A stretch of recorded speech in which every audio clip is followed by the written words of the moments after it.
Crime é Debate dessa semana. Eu queria começar agradecendo a todo mundo que já está acompanhando os outros episódios que estão no ar aí no YouTube do Itatiaia Patrulha. Pedir para vocês seguirem, compartilharem, porque quem gosta de crime, quem é crimiseiro de verdade, o seu lugar é aqui.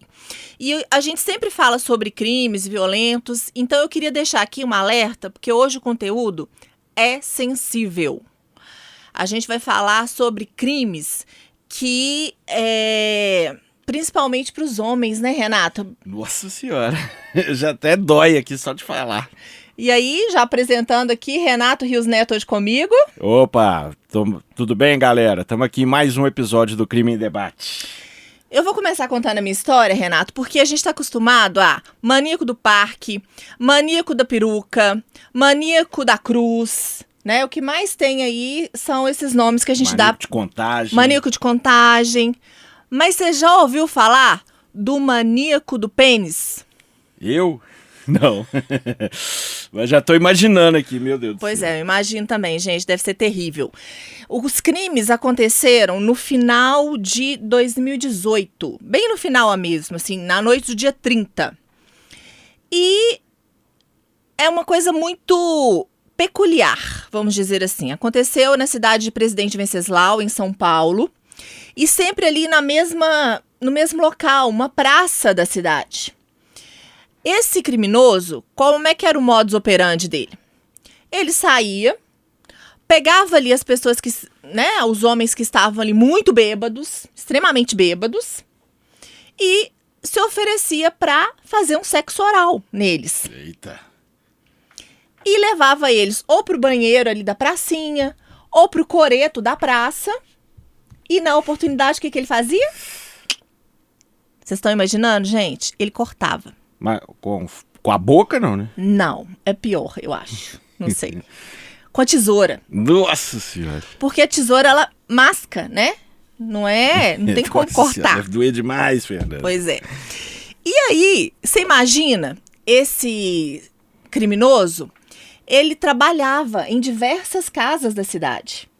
Ele fazia faxina, ele cortava cabelo, por isso ele tinha tesoura. Então, era um cara acima de qualquer suspeita, a princípio. A princípio, naquela cidade, sim. Porque a carreira dele no mundo do crime começou no ano de 2003. Então, depois que ele foi preso, porque já dando spoiler, 2018, né? ele foi preso, ele cumpriu pena, né, por abuso sexual, por estupro de menor. E, inclusive, ele foi colega de sala, sabe de quem? De quem? Do maníaco do parque. Ué, que turma, hein? Turma boa. Só que ele tinha um bom comportamento na prisão. E ele conseguiu sair e se mudou para Presidente Venceslau. E lá ele era muito bem visto, né? As mulheres para casa onde ele trabalhava, nossa, ele é maravilhoso, né? Ele tem a força do homem, a delicadeza da mulher para limpar a casa. E ele já aproveita e já corta o cabelo de todo mundo. Ele era muito bem quisto na cidade.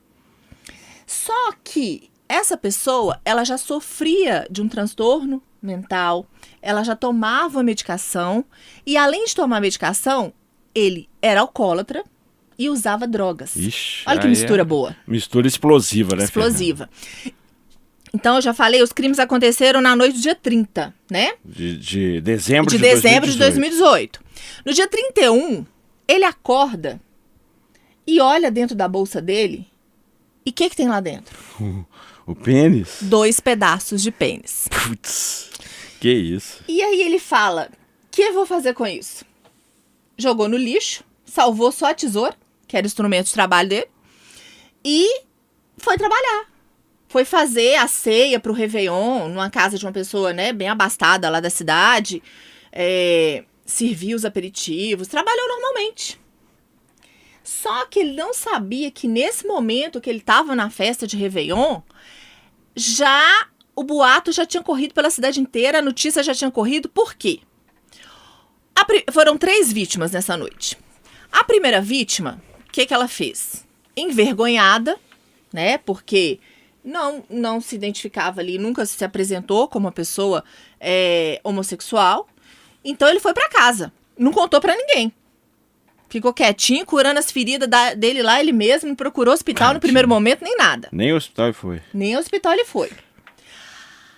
Como é que esse crime chegou até a polícia?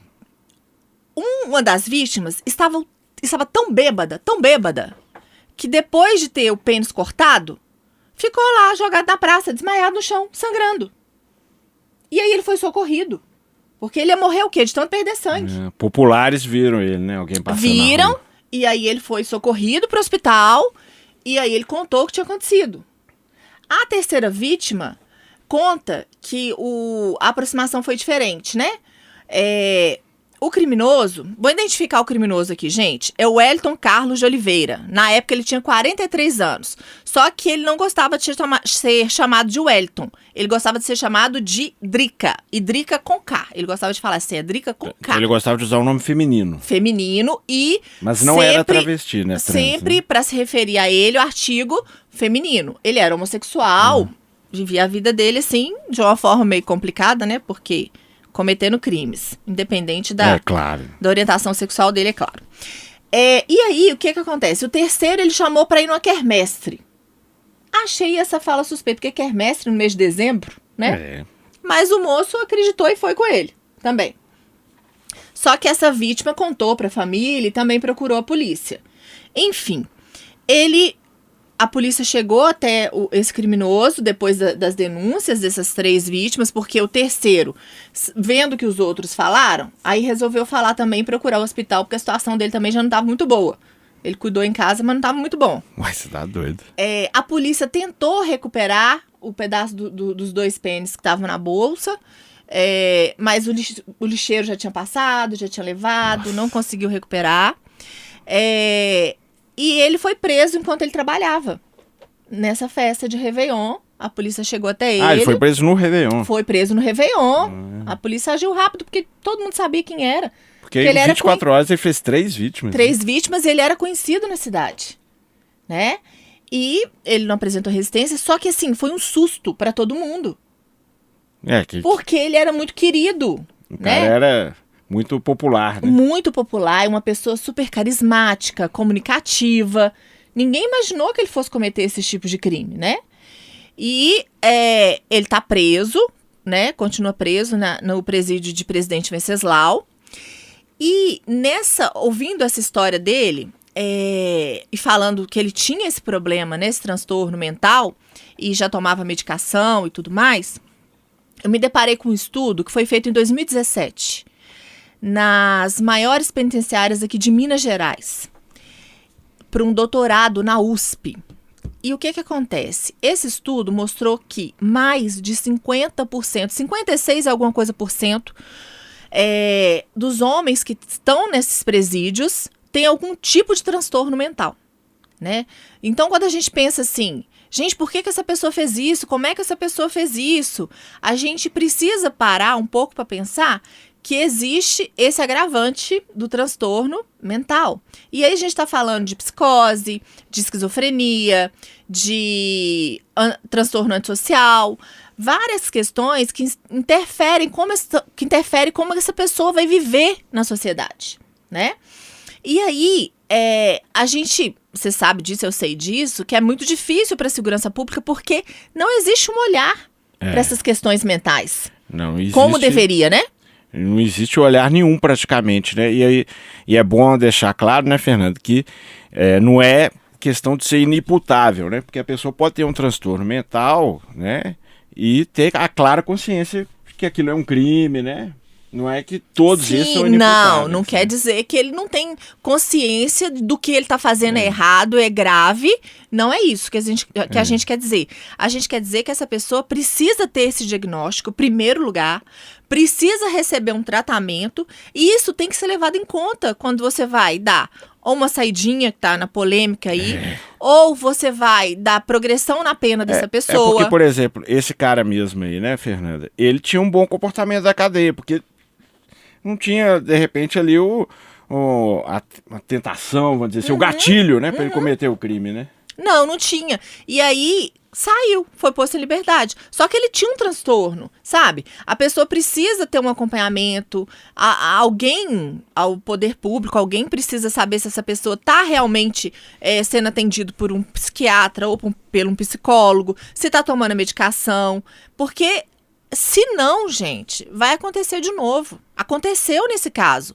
Ele já tinha sido preso em 2003 e ele voltou a cometer crimes, né, da ordem sexual em 2018. Então, assim, não adianta. Ele foi preso e se ele não se tratar, se ele não entender que ele não pode usar drogas, beber bebida alcoólica, misturar com medicamento, não fizer um acompanhamento e for solto, vai cometer de novo. Então, assim, a gente quis trazer esse caso hoje porque é um caso muito delicado, mas que alerta para essas questões sexuais. Então, a gente precisa, para mostrar também que não é só mulher que está vulnerável quando bebe demais, né? Então, ali uma a gente... expressão popular aí, né?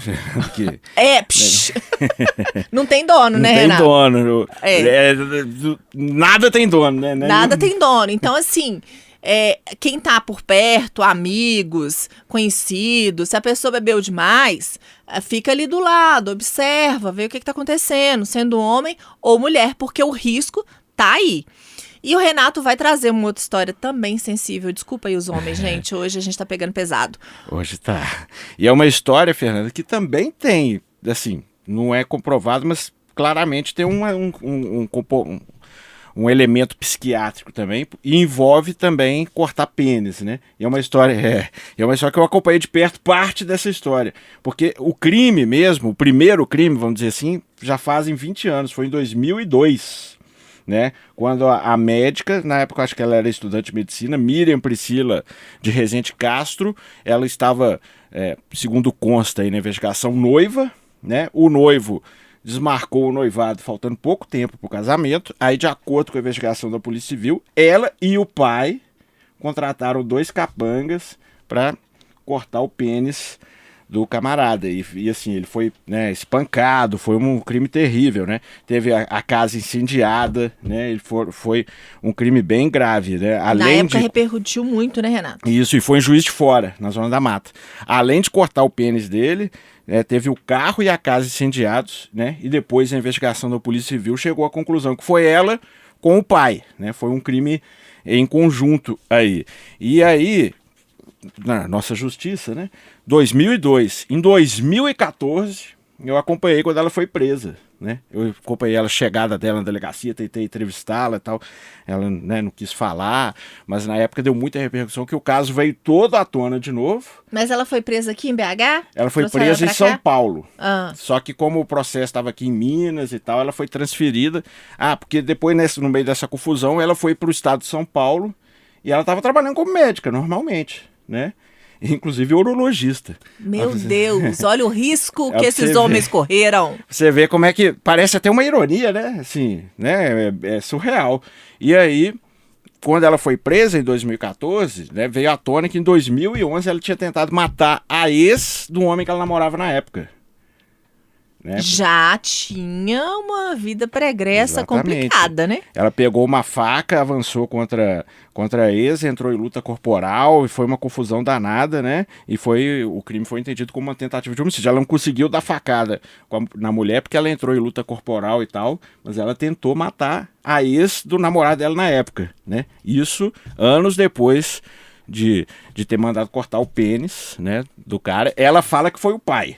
Mas para a Polícia Civil e para a Justiça, que ela foi condenada, ela também participou, foram os dois. O pai teve um AVC, ficou numa situação delicada aí, e aí quando ela foi presa nessa época, ela foi, né, condenada a 6 anos. Aí ele era namorado ou marido, Renato? O que cortou o pênis? Qual o relacionamento? Eram noivos. Que ele cancelou, ele desistiu de casar. Com certeza percebeu onde o buraco onde é que ele estava entrando. Exatamente. Aí cancelou, ela e o pai ficaram possessos e mandaram cortar o bilau dele. Desculpa aí, viu, gente, o bilau, mas é carinhoso. Aí, gente, ó que doideira, Fernanda. Ela foi presa, tal, ela engravidou com inseminação artificial dentro da cadeia. Do moço que ela cortou o pênis? Não, de outro, acho que, ou não sei se foi um projeto solo, porque foi inseminação artificial. Esse detalhe não ficou muito claro. E aí ela teve filhos gêmeos dentro da cadeia. E aí foi para prisão domiciliar, porque, né, com 2 filhos ficou realmente complicado. Beleza, até então, fim da história, né? Você acha que nunca mais vai ouvir falar da Miriam, né? Que foi um caso que na época deu muita repercussão.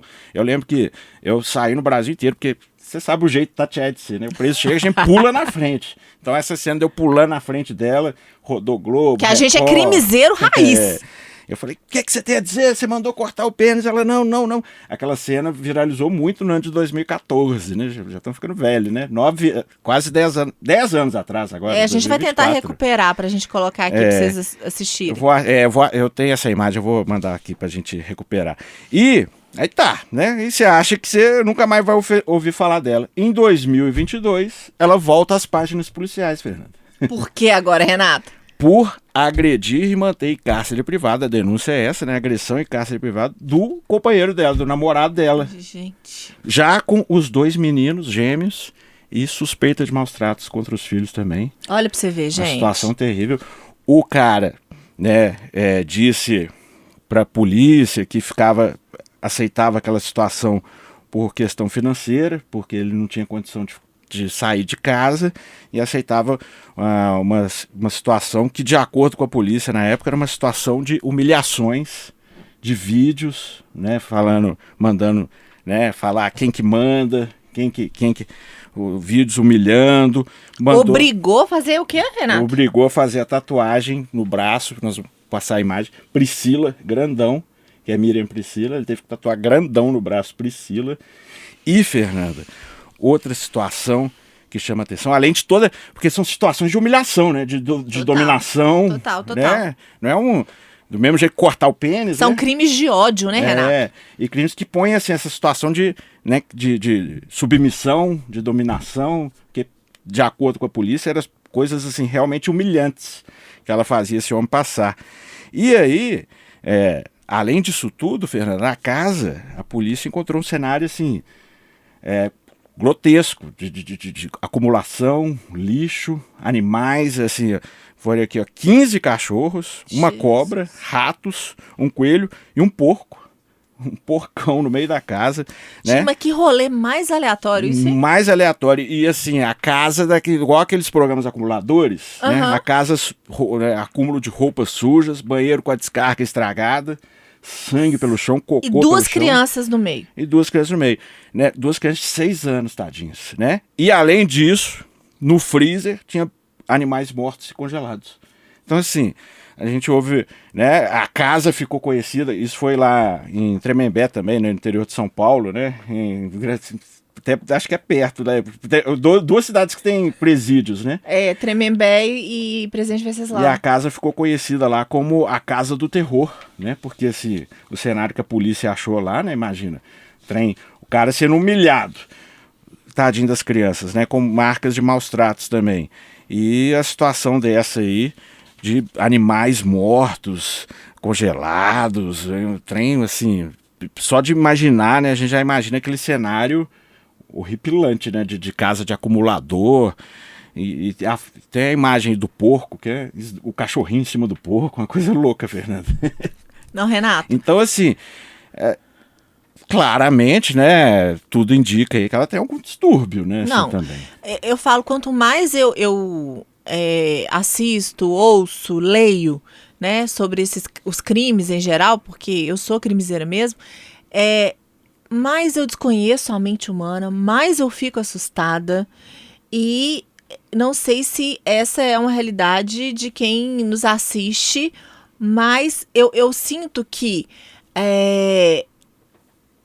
viver nesse mundo da forma como a gente vive, né, querendo saber, querendo os detalhes, é uma forma de me prevenir também de acontecer alguma coisa desse tipo comigo. Eu fico, né, porque a gente sabe que muitas vezes quem gosta, né, de assuntos policiais, as pessoas desconfiam da gente, né, Renato?